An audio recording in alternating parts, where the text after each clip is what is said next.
be 90 million people who are getting transformed. Sadhguru, I also had the pleasure of witnessing the Insight program where you were able to mobilize a lot of who is who in Indian industry. You addressed United Nations, you addressed the World Economic Forum. You have been impacting everyone. Sadhguru, this is a difficult time where we are all passing through. And I believe HRD professionals have a dual responsibility. While medicals save lives, HRD professionals also have to save lives and also ensure livelihood. They are also passing through difficult time because many companies that are closing down are asking HR managers to serve notices of termination. So instead of creating happiness at work, we probably are unconsciously becoming sources of unhappiness. How do you get out of this dilemma? What are some of your thoughts? Sadhguru, we look for your guidance and blessings so that we can use the human potential to solve the current crisis. For today, Sadhguruji, after you give your initial remarks and some answers and guidance, we have the National HRD Network President, Trish Shankar from Infosys. He is going to take over. He has invited a group of people to ask you questions, and we look forward to your blessings, sir, and wisdom, so that we can prove ourselves to be great HR professionals and above all great human beings. Thank you very much, Sadhguru. Now it is after you. Namaskaram. Namaskaram to all of you.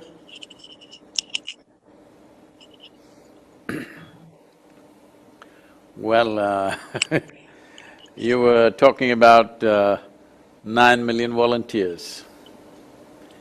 What this means is 9 million problems and 9 million possibilities. Yeah. Because this is the nature of a human being. If well nurtured, everybody is a fantastic possibility.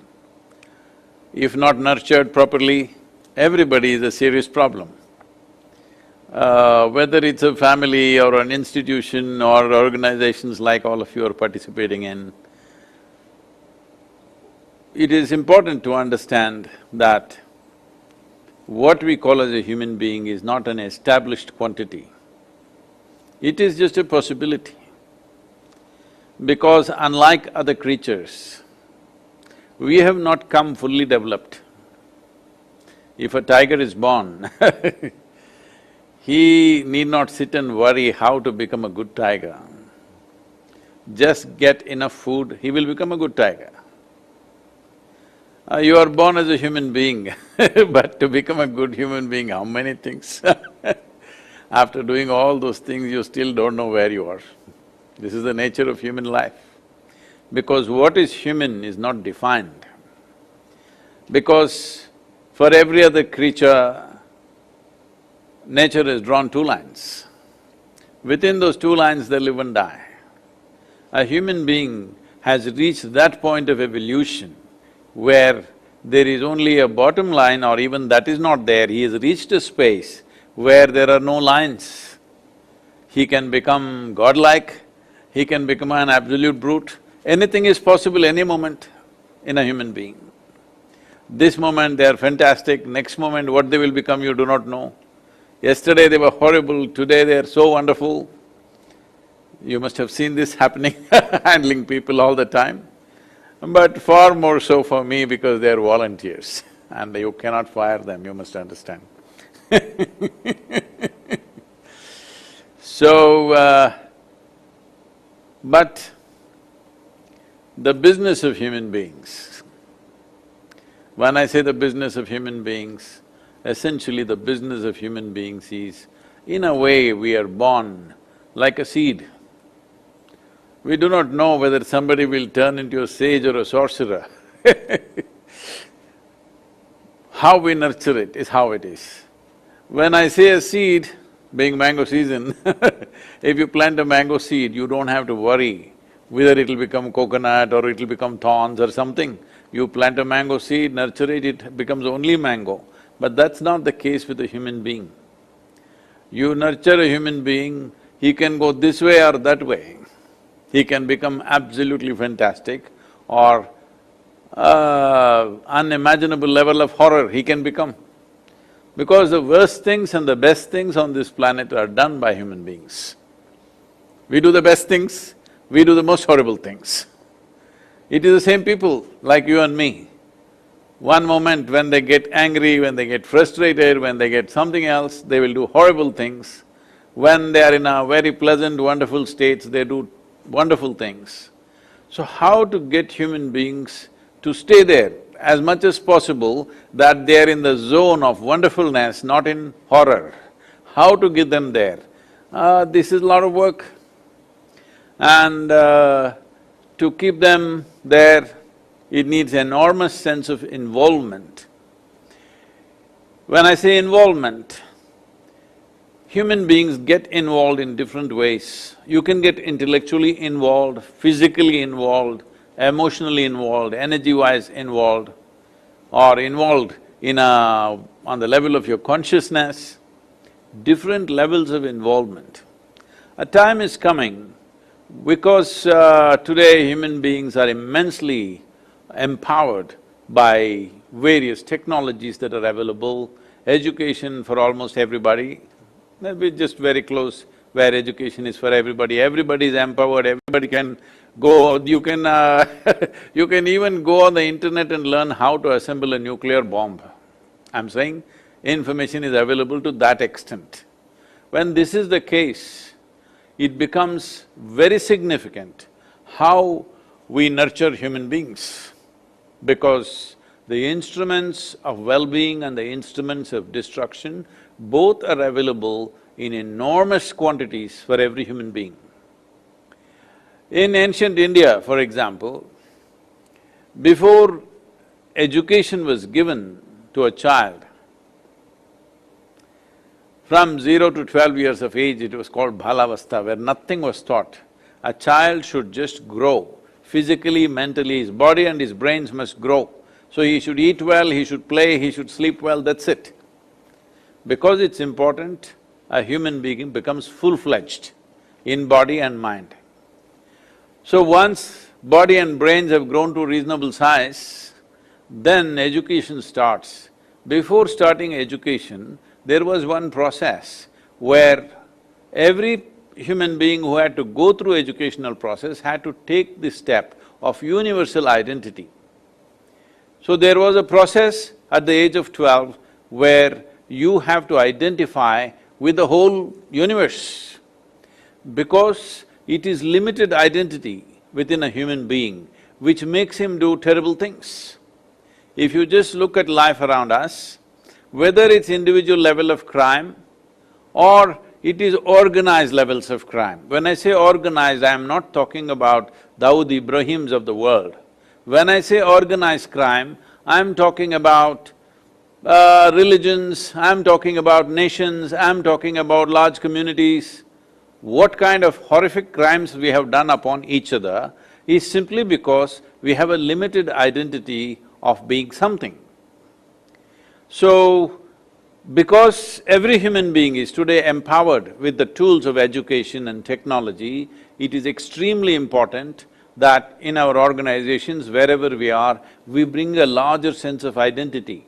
Otherwise, this empowerment will be serious destructive process, which is already happening in many different ways. And if we don't cross this, well, our intelligence can become our destruction. Our capabilities can become our destruction. Already it is in many ways, because if you really look at it, just see this, are educated people destroying the world or illiterate people destroying the world? Please see this. It's the educated people who are destroying this world, not illiterate people. It should be the other way around.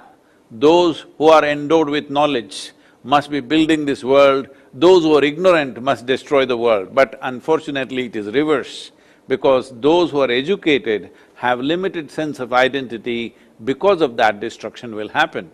Whether it is of nationality or race or religion or caste or creed or whatever. So it's important when we are talking about nurturing human potential, one fundamental factor is to ensure that human beings have a very large sense of identity not narrow sense of identity, because once they have that, they will become very destructive. This can be just personal identity, this is me, you know, my identity is just myself.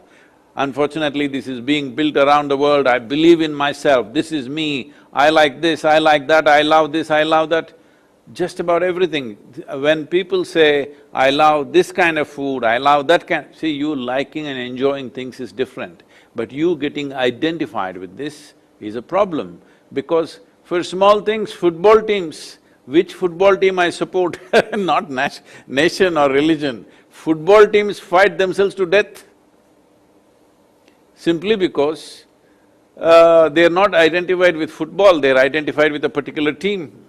Otherwise, whoever kicked the ball well, you would have enjoyed it, like I do.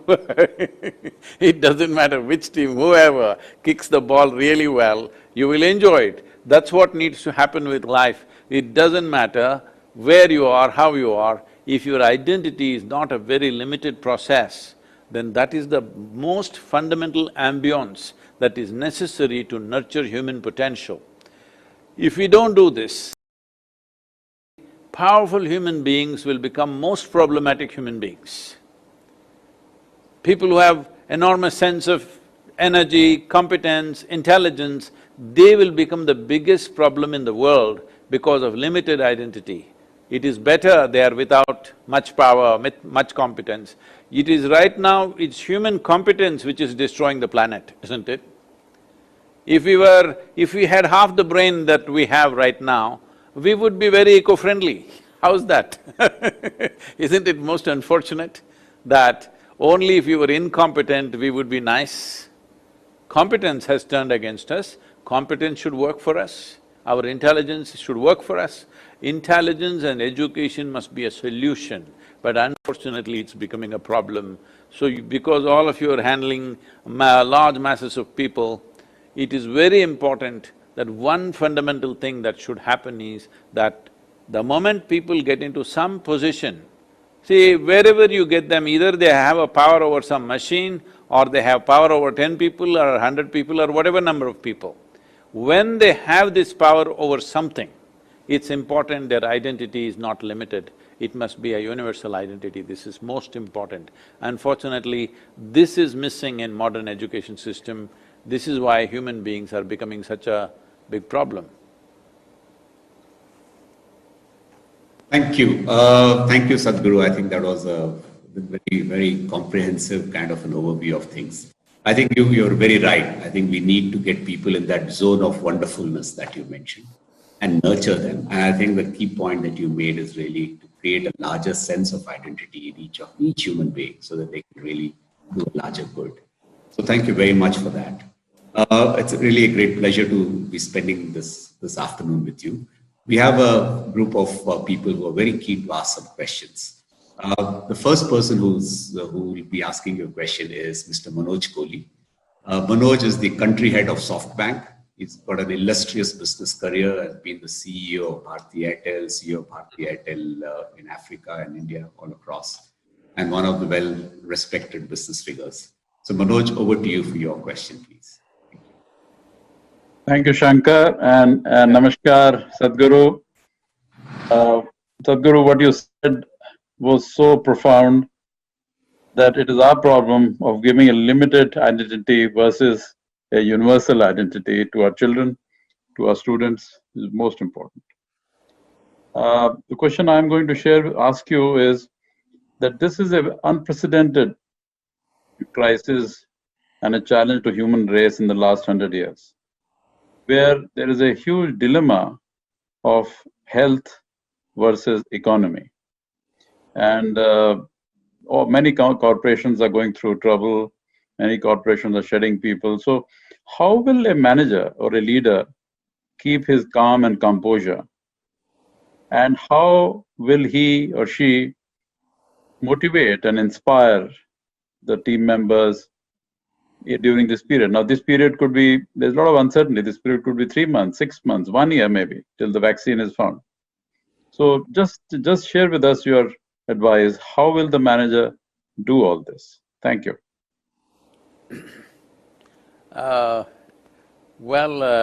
Manoj, bankers are in a good place. I don't think bankers will be troubled too much. Every other business may struggle immensely, but people will queue up at your doors because you will be the key for anything that needs to happen. So having said that, yes, these are very challenging times, there's no question about that. But a challenging time is also a time of enormous possibilities, particularly for India. I think there has never been a better possibility than this because even among the Asian countries, we have been left behind at least by 25 to 30 years behind every other nation.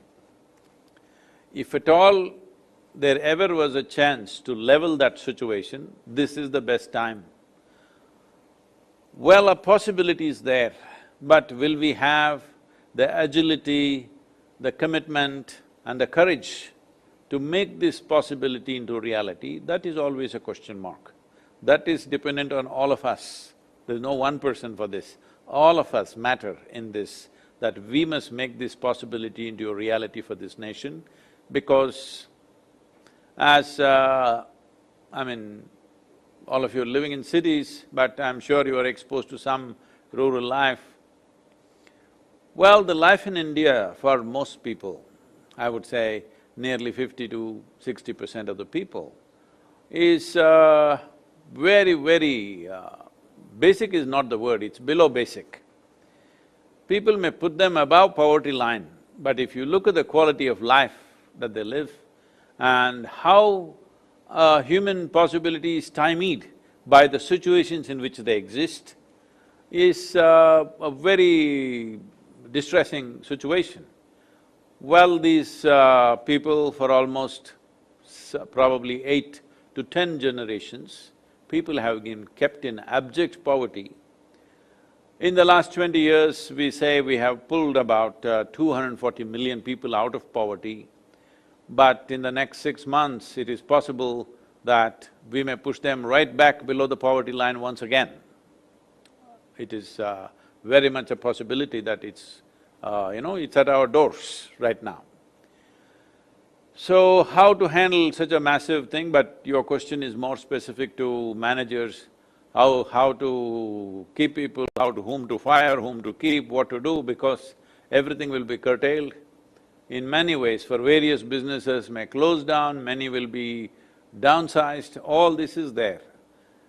It's always very hard when you have to decide about somebody else's life, that you have to decide whether they should live or not. It's a very terrible thing to decide. But unfortunately, such a time has come where, even in the hospitals, it's been happening, but now that situation has changed a little bit, but it happened in Italy that doctors had to decide who should get the ventilator. So if me and my mother are in the hospital for the same virus reasons, they will give the ventilator to me and let my mother die. That's a decision that they're making. Or if me and my daughter are in the hospital for the same reason, they'll give it to her and let me die. That is the decision they are making. This is not a nice decision to make for anybody, it's a terrible thing, but unfortunately, sometimes when hard times come, such decisions will be thrown at us. It is very, very important, this must be handled with utmost compassion and care, but still they are going to be terrible decisions, whichever way you decide. Because when there is only one piece of something, it has to be decided who gets it. There is not enough for everybody. That's what poverty means, there is not enough for everybody, so you will have to decide who will eat, who will not eat, whose children will go to school, whose children will not go to school. It is a terrible decision to make, but we are faced with such a situation. This is a time where our humanity should be at our best. But still, we will make very inhuman decisions. If you don't make those decisions, you cannot manage the situations which for it to prosper, for it to be possible tomorrow. Today you have to make very hard decisions so that tomorrow will be a workable situation that we don't get all sappy and destroy everything. No, it is very important we make hard decisions. One of the things that companies could consider, this is not a reality for everybody, but it is possible in many businesses, not in every business maybe, but in many businesses it is possible that we could inspire the employees to go for half pay and keep everybody going and use them for some other possibility. See, we are still a developing country. That means, the word developing means there is still a lot of things that need to be done. We are always expecting that the government should do it. We will just run our business, you do the development. But this is a time to negotiate things even with the government. What the government has not been able to do for the last 75 years, this is the time companies should look at the problems of this nation and say, we will take this problem and solve it for you. We have this many people, but we don't have money to pay them, so we'll pay half salaries instead of firing half the people. This may be a great possibility because there are so many things in this country which need to be sorted out, which the government machinery is unable to sort out. Well, to get it, wrest it out of the government hands is going to be some kind of task. But right now there is a dynamic leadership. If somebody proposes this properly, with specific problems in the country, that we as a company can solve this problem for this many people in this country or this particular state or wherever we are, wherever our competence is, I think this could be minimized, these hard decisions could be minimized. It's not that it can be avoided, it is anyway going to be there. As you see, migrant labor are all going back. That migrant labor going back also is an issue because if they had gone back in the first week and come back now, it would have been nice. But you kept them in the cities for 6 weeks, now when you're just about to open things, now they're going away. This is going to be a major problem because once they go back, they will once again, because this is agricultural season, rains will come, they will try to get into some agriculture, one small piece of land they will have somewhere, they will go and start scratching that. That means another 4 months, 5 months, they won't leave their village before they harvest that. This is not a good situation, but at the same time, for the HR professionals, how many people you have to fire has come down because they've gone voluntarily. But businesses cannot fire without those people coming back, especially construction industry and variety of other activity cannot come back immediately simply because the labor are gone. It is going to be quite something to coax them back to the cities where they have suffered for a few weeks. If we had sent them in the very first week and asked them to come back now, they would have happily come back. So this management did not happen because nobody thought it'll go for 6 weeks, they thought it's 15 days, then they thought it is 30 days. Well, these are hard times, nobody knows exactly what to do. We have to take that in hindsight, all of us can make fantastic decisions but in foresight, it's very difficult because nobody knew and even now we do not know what this damn virus is going to do to us. You said vaccine. I have my very big doubts about vaccine because already they are identifying 10 varieties of viruses. The same virus has taken on 10 different forms. So even if you make a vaccine, it may not work for all the 10 of them. You have seen the polio eradication program. Though the vaccine was well established and it is very easy, just a drop in the mouth, in spite of that, it took us 20 years to administer these polio drops to every child who needed it. So, for 1.4 billion people, or you cannot think of that in anymore like that because it's a pandemic, for 7.6 billion people, how are you going to administer the vaccine? How long will you take? Even if you find the vaccine tomorrow, when will you produce it? When will you administer it? How will you make sure it goes everywhere? Now, after the vaccine, well, the flu vaccines are happening in United States all the time. If you take a flu vaccine this year, that doesn't mean next year, the next flu that comes, you are immune to it, you're again getting it. So by the time you take the vaccine, after a few months, this pandemic makes its circles elsewhere because of international travel, it again comes back to you, you may again get it. So how this is going to play out is a nobody's prediction. It is not nice to be simply predicting and thinking this will happen, that will happen. We just have to understand in many ways, at least for the coming year, the way we have been living and how we will live in the next 12 months for sure is going to be very different. Only if we make it very different, there is a possibility of us coming out of it. Otherwise, we may get embroiled in it for a very long time. It's very much possible. Scientifically, there are various explorations happening, but there is not one clear voice about it. Nobody is certain that this is how it will behave. There is no such… it is not giving you such a clue because it's behaving differently in different people. It is even affecting children now. It is doing variety of things, not just a respiratory infection.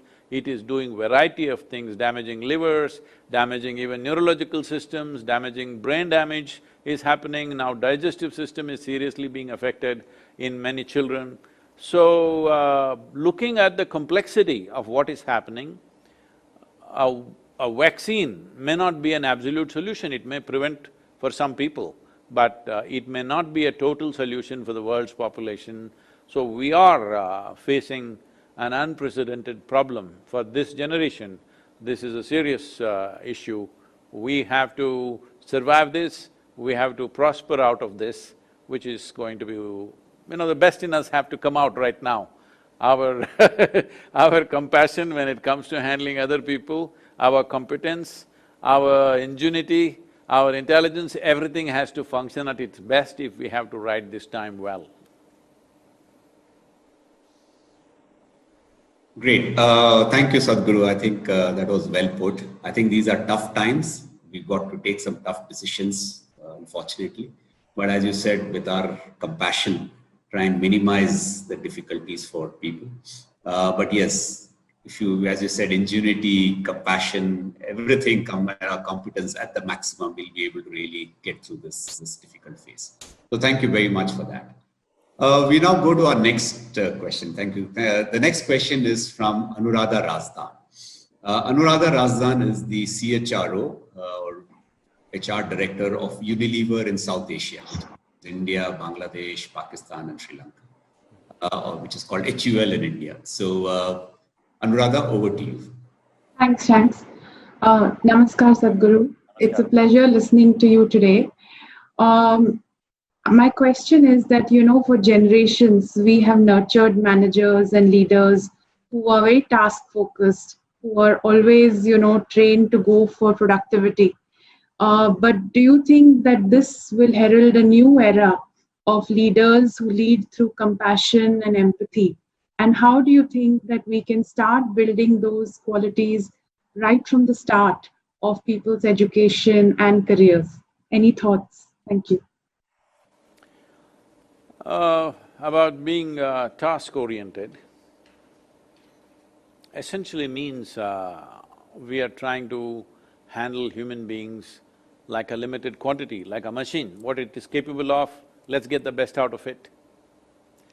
I think it's a very wrong approach for human beings because, see, when you or me were 5-year-olds, nobody thought you would become HRD or I will become a Sadhguru. Nobody thought. Our parents did not think, I'm sure. Nobody recognized any such things. Well, it may look all accidental how somebody gets there, but if you really very consciously look at it, you will see there are few right steps that we took which makes us who we are. So, if you take a person, whatever age group, now I was talking about a 5-year-old, but let's say they come to you at 25 and you say, this is the task you're good at, just do this. I think that's a very sad way of handling a human being because you're handling a human being like a quantity. A human being is not a quantity, a human being is a certain quality. A quality can be always enhanced. Quantity cannot be enhanced, you can add. If you have one person, it's not enough, you can add 2 people. If 2 is not enough, you can make it 5 people. So quantities can only happen in addition. But a quality is not like that. Quality can be enhanced. So if that possibility we don't create, I know maybe further up in the hierarchy of your corporates, maybe enhancing of a human being to some extent, it is possible, but down below, a worker comes, you just do this well, because we are into mass production of some kind. I'm sure you also have no problem because you will be selling a lot of soap, everybody is washing. So, when you talk about the products that you make, that is a question of quantity. How many soaps will you make? It's a quantity that has to be measured in quantity because it is a material item. But now when it comes to a human being, how we are thinking is, okay, how many soaps can you make as an individual? Well, if we go like this, it looks like we are getting some sense of efficiency from people at a given time, but in many ways, we have stifled the whole possibility. Will an industry or a business have the capacity to really nurture a human being without any fluctuations in their production lines and stuff? Well, that is a massive challenge, it's not an easy thing to do. But at the same time, if only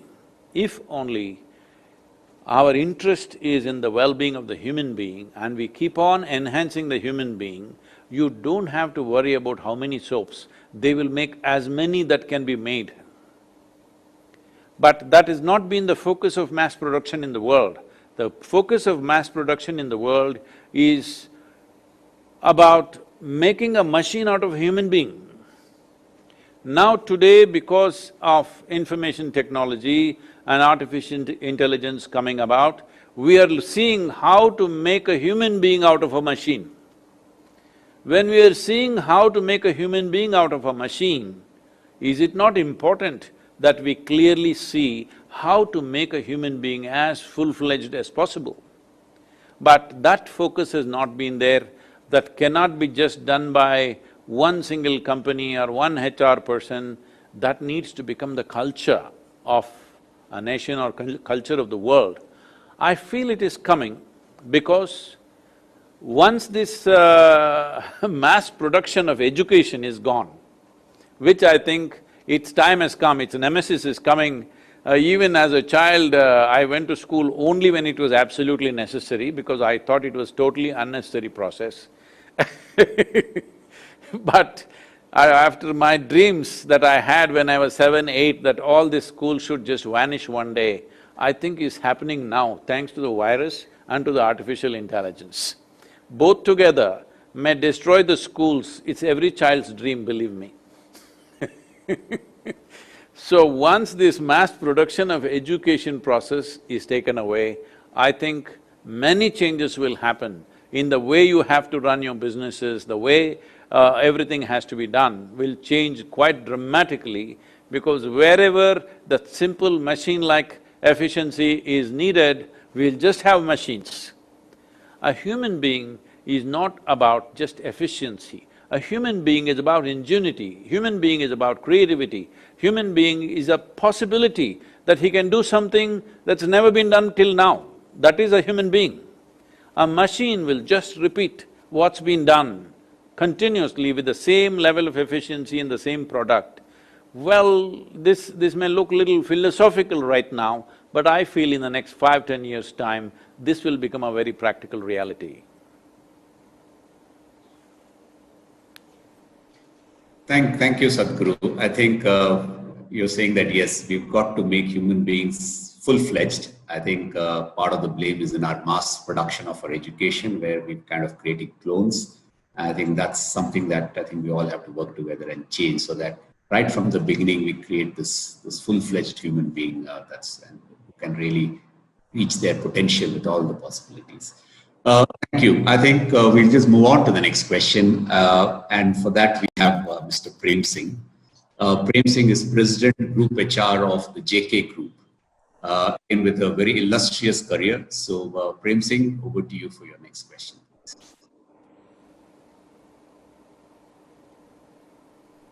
Namaskaram, Sadhguru. Namaskaram.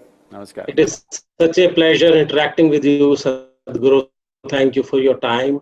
So my question is at two levels, Sadhguru. One is, as a result of this pandemic, how do you see the world changing? One is at the social level. Do you foresee people again going back from consumerism to minimalism and even more focus on sustainability? Point number two, as a result of this, do you foresee the emergence of new kinds of businesses and industries in the long run? Thank you. Well, many things are going to change. For one thing, you may be able to get a Boeing for free because before all these grounded airplanes take off, it's going to be a very long time.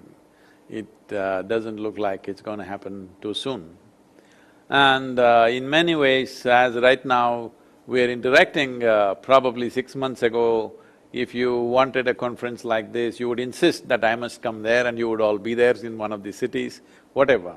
But now, see, we are quite happy looking at each other, stamp-sized pictures on the screen.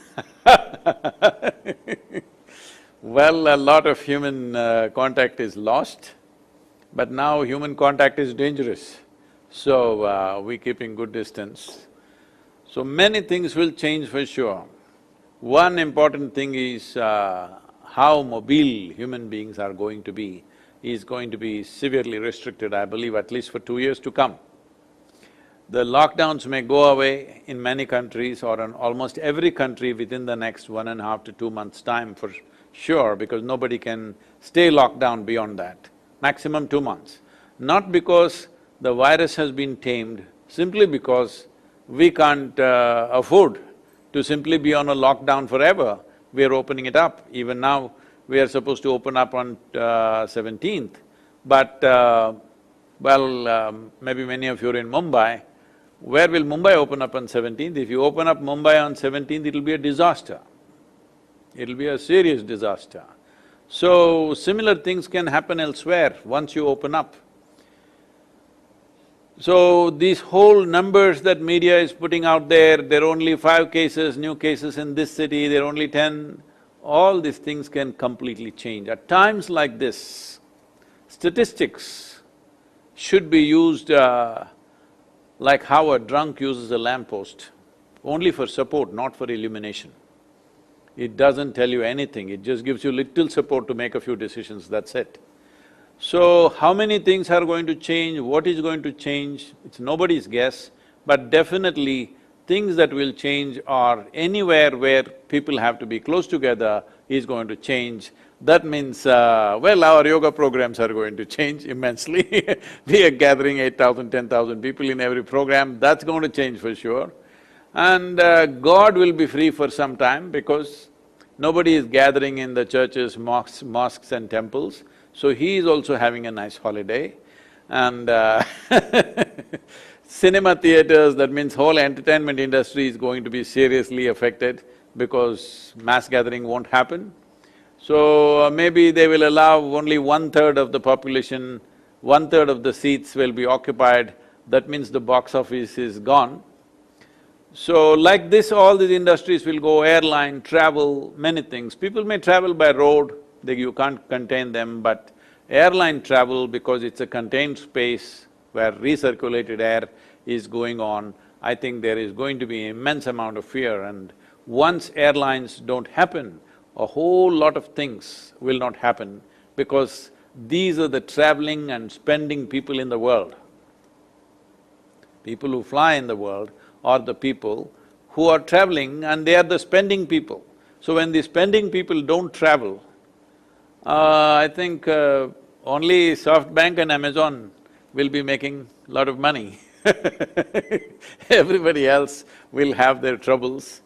But new possibilities are there for sure. As I said, many areas of this country, for example, which are unattended, which are in government hands but unattended for long periods of time, could be taken up as businesses, could be taken up as business services, and there is a huge possibility. And as I said, because of certain level of distrust in our neighboring nations, there's a huge possibility Already Japan has announced $525 billion for all Japanese companies to move out either partially or fully out of the Chinese territory, just to see that they spread their footprint, it is not all focused in one place. And much more severe things or much more drastic things will be done by United States. India is a prime possibility, but we must be quick on our feet to grab this. Certain policy changes are being made.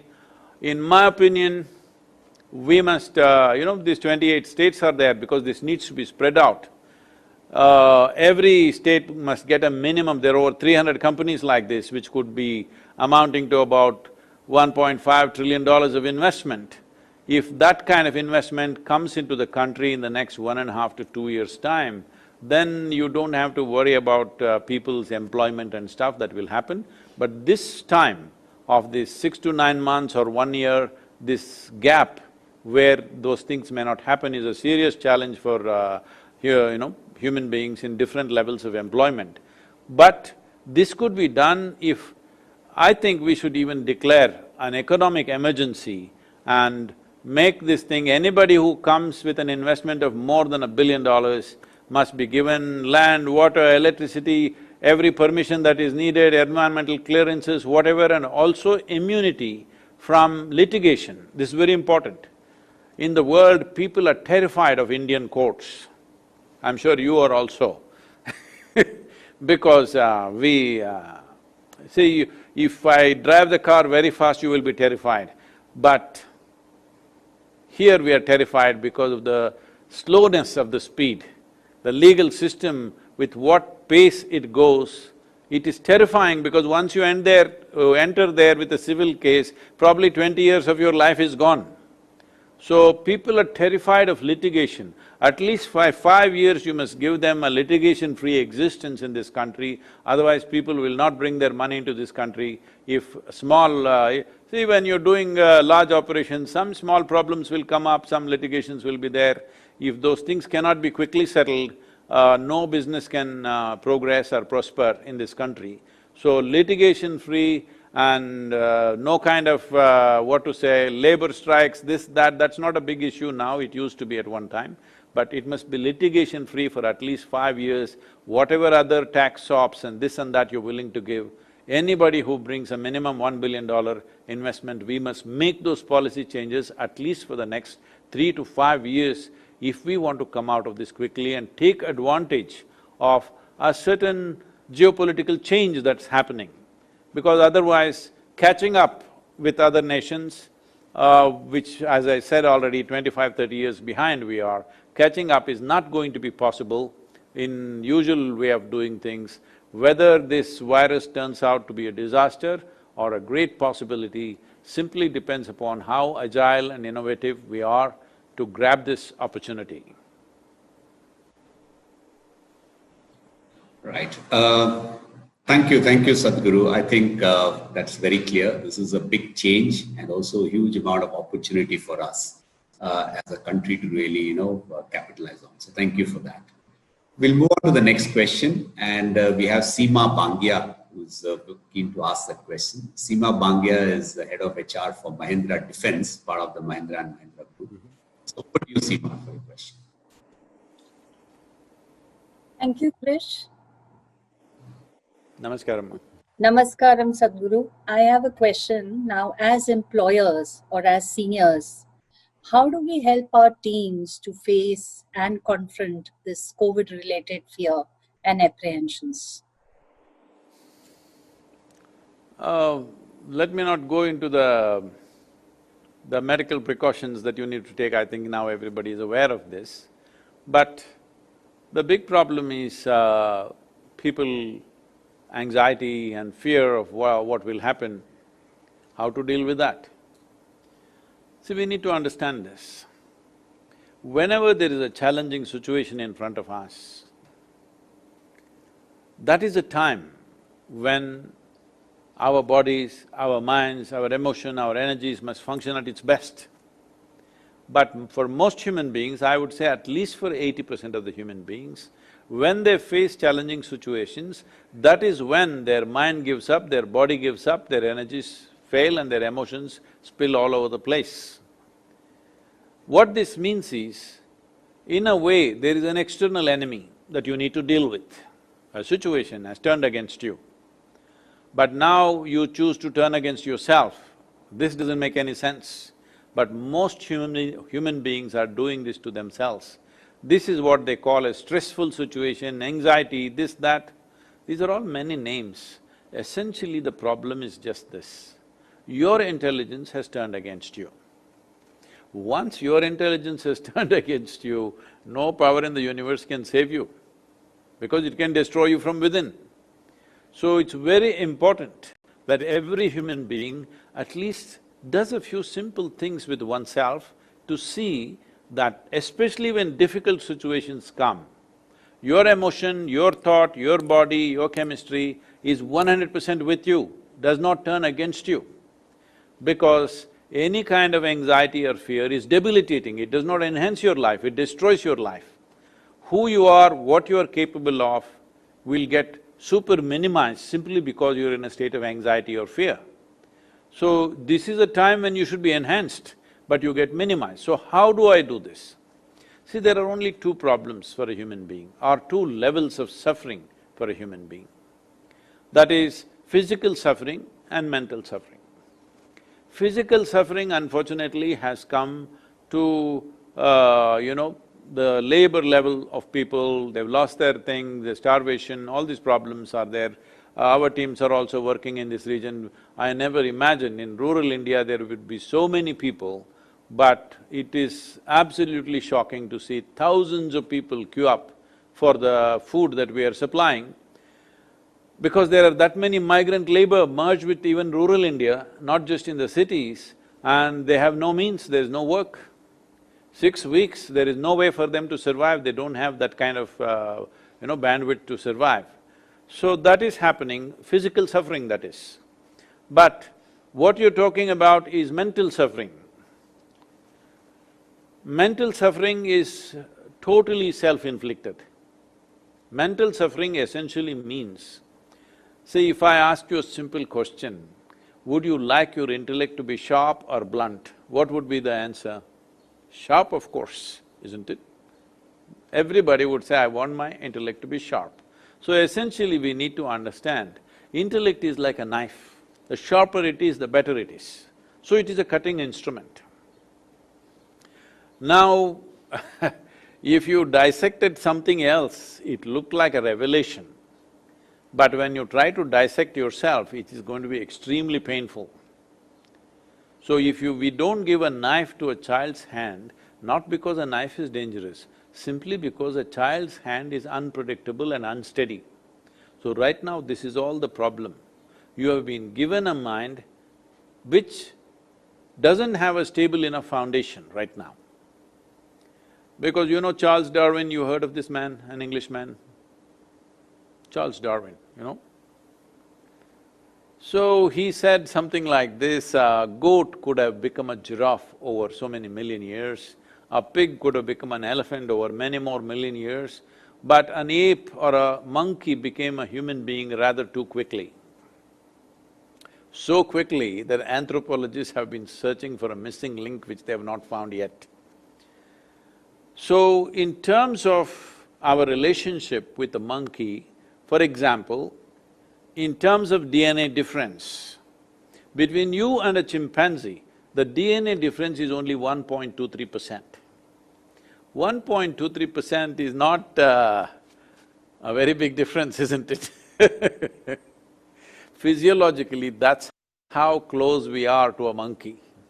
But in terms of our intelligence and awareness, we are worlds apart from a chimpanzee.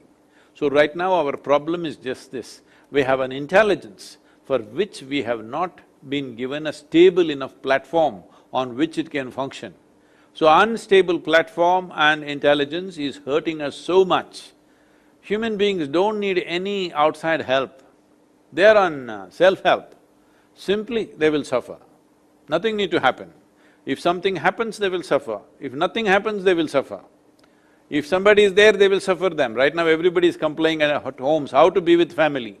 If you're away from the family, you suffer. So no matter what they're suffering, what they need to understand is, they are not suffering life, they're suffering their own mind. And the two main aspects of the mind which they are suffering is just this: memory and imagination. What happened 10 days ago or 10 years ago, people can still suffer. What does this mean? You're suffering your memory, not life. What may happen day after tomorrow, you're already suffering. What does this mean? You're suffering your imagination, not life. So, you are suffering the two most important faculties of being human. Because we are human, our lives are the way they are, our lives are rich only because of a vivid sense of memory and a fantastic sense of imagination.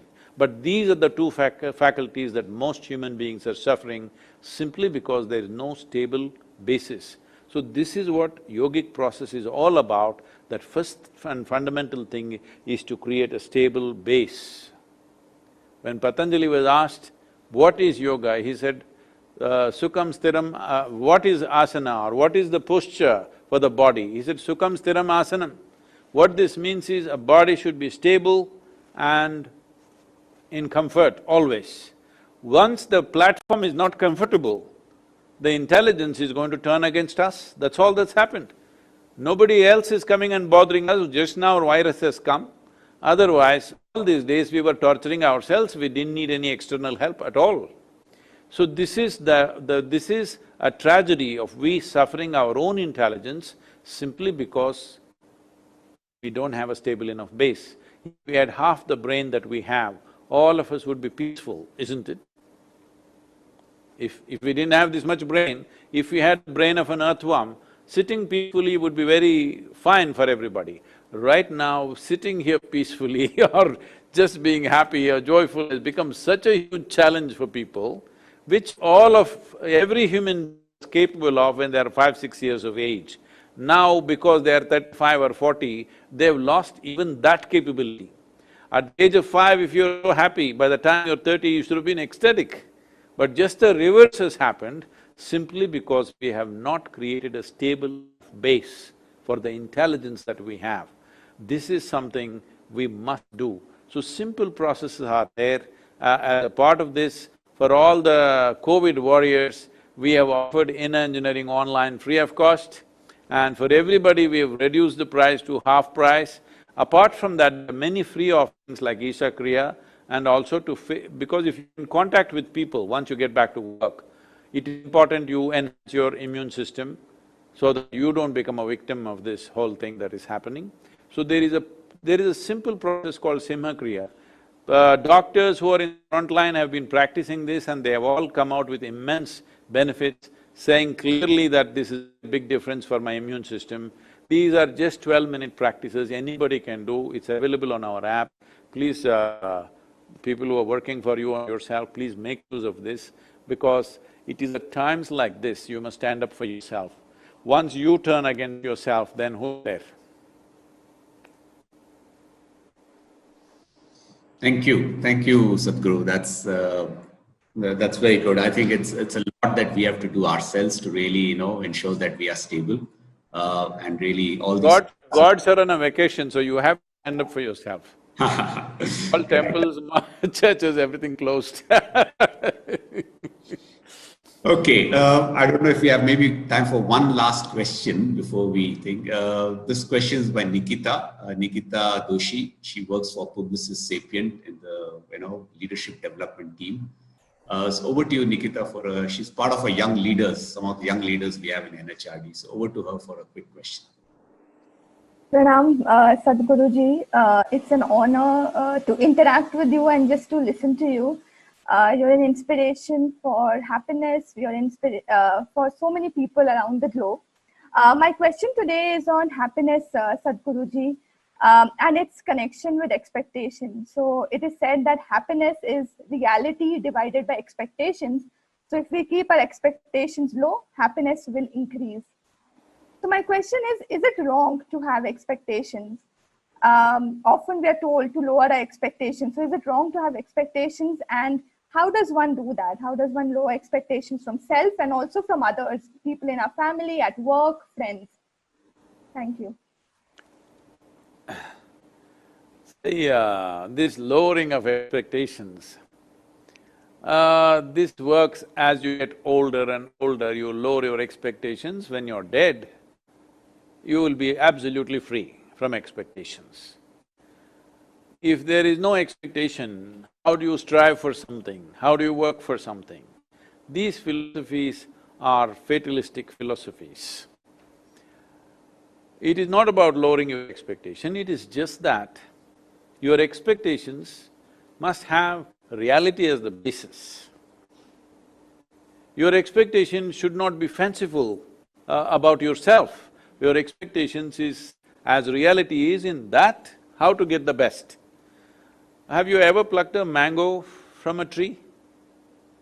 How can you miss such experiences being in India? This is the time to do it, you're on a vacation right now. So if you want to pluck a mango from a tree, you went and you started digging the ground, thinking it grows like potatoes in the roots, well, you're not going to eat a mango. If you want mangoes, you have to look up and maybe you have to climb up the tree. So I'm saying if your expectations are in completely wrong directions, then obviously it won't happen. When things don't happen the way you want it, you think you have a right to become unhappy, right? That's what is the question. So first of all, the question is, do you have a right to be unhappy? Right now, people are saying, we are free, we don't want to follow all these restrictions, the virus restrictions, whatever in many nations, especially in United States, people are saying, we are a free nation, we have First Amendment, we have Second Amendment, we can shoot it with a shotgun, the virus. That's the attitude. Well, yes, you're free, but you're also free to die. Everybody's free to die, Anyway, we all die, so we are free to die right now. There is nobody stopping us. Somebody is telling you, if you were sensible, you don't have to die. That is the thing, and not only about you, people around you. So now, what happens in one direction, if you try to do it in another direction, obviously you will fail. Let's look at it very simply. Whether it is happiness or unhappiness, whether it is pain or pleasure, agony or ecstasy, does it happen from within you or outside of you? Within you or outside of you? From within you, isn't it? So what happens from within you, if you try to get it from outside, how will it work, I'm asking? How will it ever happen?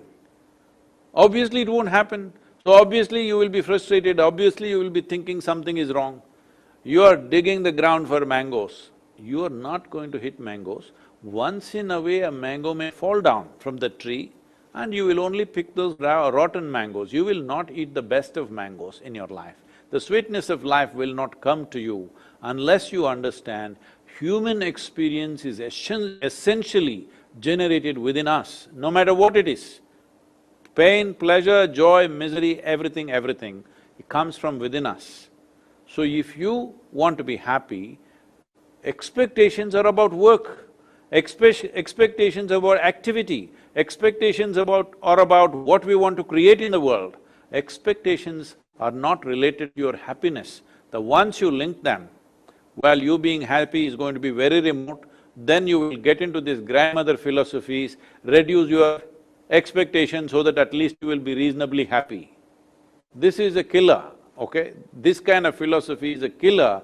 It destroys all human potential because now you have lowered your very possibility of life.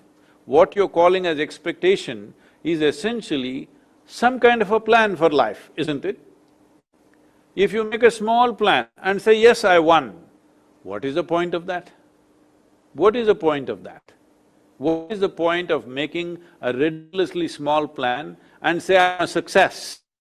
No, you make such a big plan that you will be a failure in your life, but a blissful, wonderful failure because your plan is so big, it can never be completed in a generation. That's how big your plan should be, so that you are fine dying as a failure because your plan is so big, your expectation is so big. I will die as a failure, I know this, but a blissful failure for sure.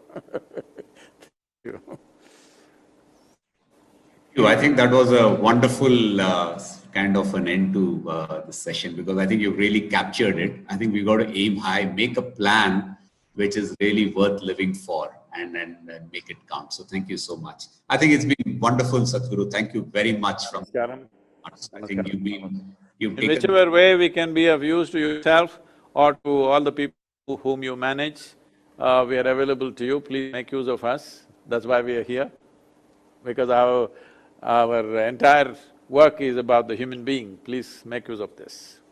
Thank you very much. I think it's been a Thank you very wonderful much. Thank you. session.